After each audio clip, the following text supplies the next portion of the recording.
अस्सलाम वालेकुम।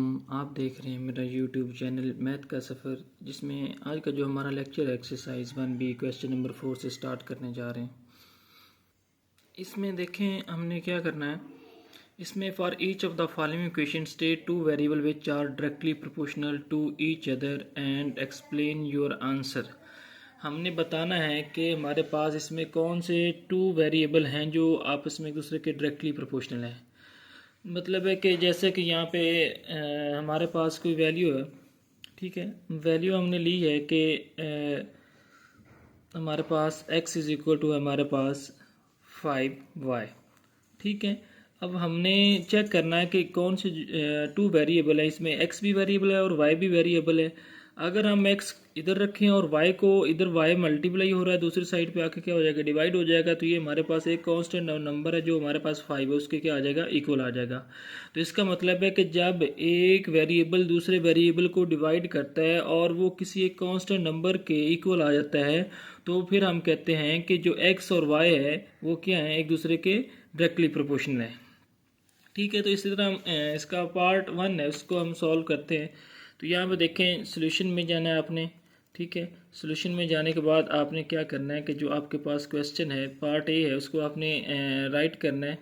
वो हमारे पास क्या है, y इज़ इक्वल टू हमारे पास है 4x का हमारे पास है स्केयर, ठीक है। अगर हम इसको सिंप्लीफाई करें तो यहाँ पे देखें हमारे पास क्या है, y ओवर हमारे पास क्या है, x का स्केयर आ जाएगा, क्योंकि x स्केयर इधर मल्टीप्लाई हो रहा है, इधर जाके क्या आ जाएगा, डिवाइड हो जाएगा, विच इज़ इक्वल टू हमारे पास क्या आ जाएगा, 4 आ जाएगा, ठीक है। तो 4 हमारे पास यहाँ पे देखिए क्या है, एक हमारे पास कांस्टेंट नंबर है, ठीक है। तो जब मैंने बताया कि जब दो नंबर हों, ठीक है, टू वेरिएबल हों और वो एक दूसरे को डिवाइड करें, जैसे y डिवाइड जो y को जो वेरिएबल डिवाइड कर रहा है वो x डिवाइड कर रहा है, तो यहाँ पे x के डिवाइड कर रहा है, तो which is equal to a number constant है, ठीक है, जिसको हमने 4 का नाम दिया है, ठीक है। अब जो ये हमारे पास 1 2 3 4 5 ये सब हमारे पास क्या है, कांस्टेंट है। तो यहाँ पे लिखना है कि y हमारे पास क्या है, y इज़ डायरेक्टली प्रोपोर्शनल, ठीक है, because which is equal to a constant number, ठीक है। यहाँ पे लिखेंगे सिंस, यहाँ पे लिख लेंगे since since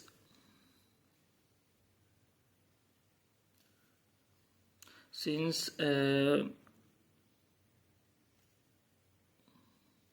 y is directly proportional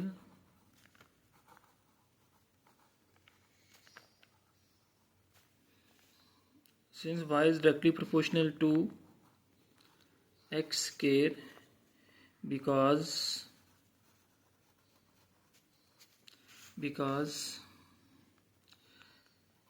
which is equal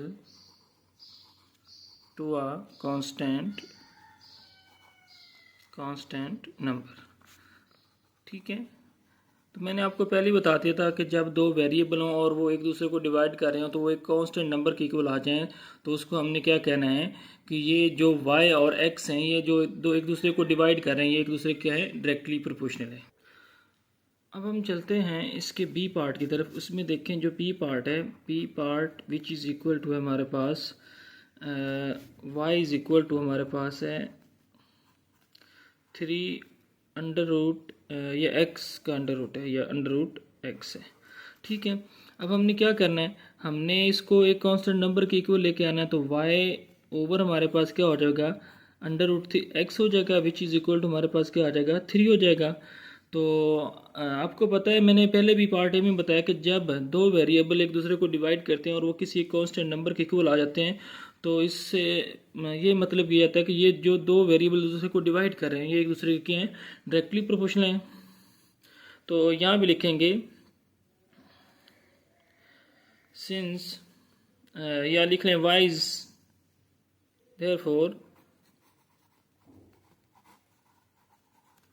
therefore y is directly proportional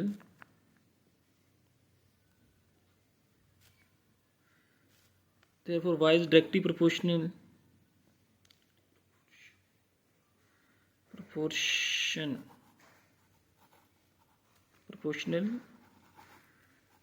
to under root x because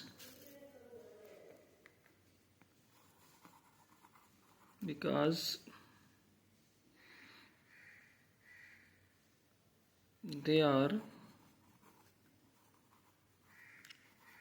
equal to a constant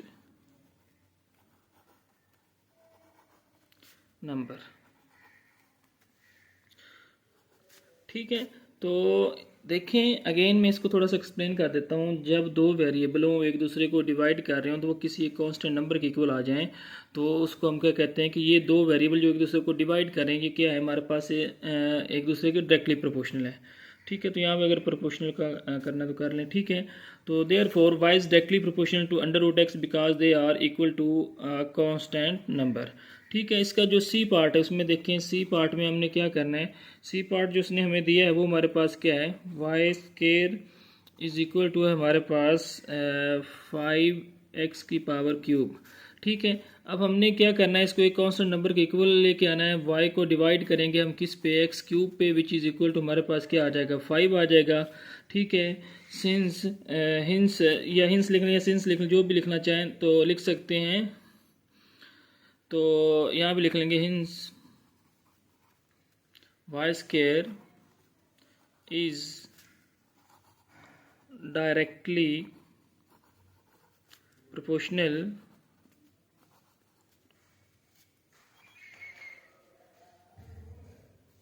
y is directly proportional hence y square is directly proportional to x square because they are equal to a constant number।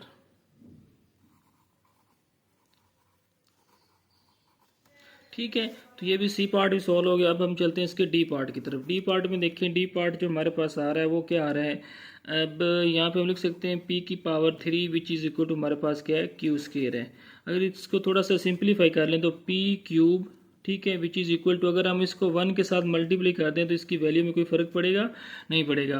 तो यहाँ से हम क्या सीखेंगे, यहाँ से हम क्या निकालेंगे, दिस इम्प्लाइज दैट, अब इसको अगर हम इस तरह लिख लें, p क्यूब ओवर हम लिख लें इसको क्यू स्क्वायर, क्यू स्क्वायर इधर मल्टीप्लाई हो रहा है, इधर जाकर क्या हो जाएगा, डिवाइड हो जाएगा। तो ये हमारे पास फिर एक कांस्टेंट नंबर 1 के इक्वल आ गया।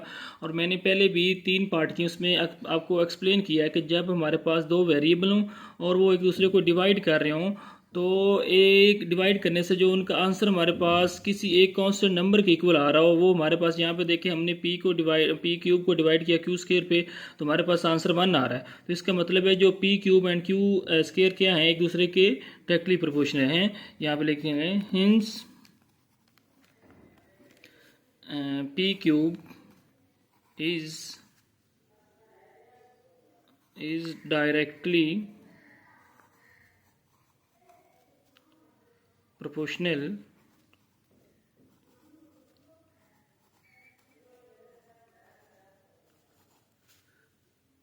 to q square because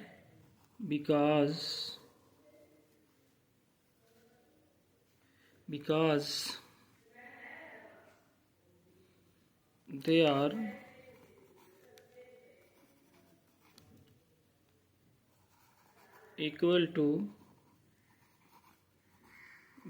equal to a constant number। तो ये हमारे पास जो क्वेश्चन नंबर हमारे पास था 4 वो भी कंप्लीट हो गया। तो इसके साथ साथ हम आगे करने जा रहे हैं क्वेश्चन नंबर जो हमारे पास है 5, उसको स्टार्ट करते हैं। तो उसमें देखें वो हमें क्या कहता है, चलें स्टार्ट कर लेते हैं। अब देखिए जो हमारे पास क्वेश्चन नंबर 5 इसमें देखें, if g square is directly proportional to x cube, जो जी स्केयर है वो किसके डायरेक्टली प्रोपोर्शनल है, वो एक्स क्यूब के डायरेक्टली प्रोपोर्शनल है। And g is equal to 8 है, when x is equal to 4 है, find the value of g when x is equal to हमारे पास क्या आ जाएगा 9 आ जाएगा। सॉल्व कर लेते हैं। तो यहाँ पे हमने क्या लिखना है, since g square is directly proportional है किसके, हमारे पास एक्स क्यूब के। ठीक है, अब ये डायरेक्टली प्रोपोर्शनल है कि सॉरी ये इक्वल का साइन लगाना, जी स्केयर डायरेक्टली प्रोपोर्शनल है एक्स क्यूब के। अब हमने यहाँ पे क्या करना है, जी स्केयर प्रोपोर्शनल का साइन ख़त्म करना है, इक्वल लगा देना है, और उसके बाद हमने प्रोपोर्शनल की जगह पे क्या लगाना है, कांस्टेंट के लगाना, और साथ आपने एक्स क्यूब लिख लेना है। क्या करना है, जब भी आपने प्रोपोर्शनल का साइन ख़त्म करना है तो आपने इक्वल का साइन लगा के लगा देना है। के हमारे पास कांस्टेंट होता है और एक्स क्यूब हमारे पास जो वेरिएबल है जिसके डायरेक्टली प्रोपोर्शनल है उसको आपने एज इट इज़ लिख लेना है। अब यहाँ पे वो क्या कहता है कि जब हमारे पास जी स्केयर इज इक्वल टू के एक्स क्यूब के डायरेक्टली प्रोपोर्शनल है, तो वहाँ पे जो उसने हमें जी की वैल्यू दी है वो हमारे पास कितनी है 8 है, और जो उसने एक्स की वैल्यू हमें दी है वो हमारे पास कितनी है 4 है। ठीक है, अब यहाँ पे हम वैल्यू पुट कर देंगे, जी की जगह पे हम 8 पुट कर देंगे क्योंकि वो गिवन है वैल्यू, और उसका हमारे पास के आ रहा है, और के विच इज़ इक्वल टू के इंटू हमारे पास के एक्स की जगह पे हमारे पास 4 है। ठीक है, तो यहाँ से हम क्या करेंगे, यहाँ पे 4 का क्या आ जाएगा, क्यूब आ जाएगा, क्योंकि उसकी पावर हमारे पास क्यूब में आ रही है। तो यहाँ से देखें 8 का स्केयर ले तो वो हमारे पास क्या होता है 64 होता है। 8 के स्केयर का मतलब है कि 8 को हमने 2 टाइम मल्टीप्लाई करना है। आगे हमारे पास के इंटू 4 है, 4 की पावर 3 है, तो इसका मतलब है कि 4 का क्यूब लेना है, तो इसका मतलब है वो हमारे पास किसके इक्वल होता है 64 के। मतलब है कि 4 को हमने 3 टाइम मल्टीप्लाई करना है, तो वो हमारे पास किसके इक्वल आता है, वो हमारे पास 64 के इक्वल आता है। 4 4 जार 16, 16 4 जार हमारे पास क्या होता है 64। अगर यहाँ से हम के की वैल्यू फाइंड करें तो हमारे पास ये 64 इधर मल्टीप्लाई हो रहा है, इधर जाके क्या हो जाएगा डिवाइड हो जाएगा, तो यहाँ से हमारे पास क्या आ जाएगी के की वैल्यू आ जाएगी। 60 को 60 पे डिवाइड करें तो के इज इक्वल टू हमारे पास क्या आ जाएगा, के इज इक्वल टू हमारे पास 1 आ जाएगा। ठीक है, अब वो कहता है कि जब हमारे पास के इज इक्वल टू 1 है, ठीक है, के 1 होता है, तो आपने वैल्यू किसकी फाइंड करनी है, आपने जी की वैल्यू फाइंड करनी है। 1 एक्स इज इक्वल टू हमारे पास क्या है 9 है, कि हमारे पास 1 आ गया, और जो वैल्यू हमने फाइंड करनी है इक्वेशन नंबर, इसको अगर 1 का नाम दे दें तो इसी को हमने इस्तेमाल करना है। ठीक है, हमने x इज इक्वल टू यहाँ पे उसने हमें जो दिया है वो मैं उसने 9 दे दिया है, और जो k है वो भी गिवन है, विच इज़ इक्वल टू हमारे पास क्या है 1 है, और हमने जो चीज़ फाइंड करनी है वो हमने क्या फाइंड करना है, जी हमने फाइंड करना है। ठीक है, तो यहाँ पे इक्वेशन नंबर 1 में वैल्यू आप पुट कर देंगे, तो जी स्केयर इज इक्वल टू हमारे पास के की जगह पे आपने क्या करना है 1 पुट करना है। ठीक है, तो वो हम 1 पुट कर देंगे, और जो हमारे पास एक्स क्यूब है वो हमारे पास क्या आ रहा है, वो हमारे पास आ रहा है 9 का हमारे पास क्या है स्केयर आ रहा है, सॉरी 9 का हमारे पास क्या आ रहा है क्यूब आ रहा है। ठीक है, तो जब हम इसको सिंप्लीफाई करेंगे तो हमारे पास जो आंसर आ जाएगा वो हमारे पास क्या आ जाएगा, वो हमारे पास आ जाएगा, अब जो जी स्केयर है, G square which is equal to हमारे पास क्या आ जाएगा 1 आ जाएगा, और 9 की पावर 3 है, तो इसका मतलब है कि जो हमारे पास 9 है उसको हमने क्या करना है, उसको हमने 3 टाइम आपस में मल्टीप्लाई करना है। 9 multiply by 9 multiply by 9 which is equal to हमारे पास क्या आ जाएगा 729 आ जाएगा। ठीक है, तो ये हमारे पास किसकी वैल्यू आ गई, ये हमारे पास जी स्केयर की आ गई 729 आ जाएगा। ठीक है, क्या किया हमने, जस्ट जो उसने हमें वैल्यू दी थी x इज इक्वल टू 9 के इज इक्वल टू 1 जी हमने फाइंड करना था, जस्ट हमने क्वेश्चन नंबर 1 में पुट कर दी और उसको सिंप्लीफाई किया, तो जी स्केयर इज इक्वल टू हमारे पास आ गया है 729।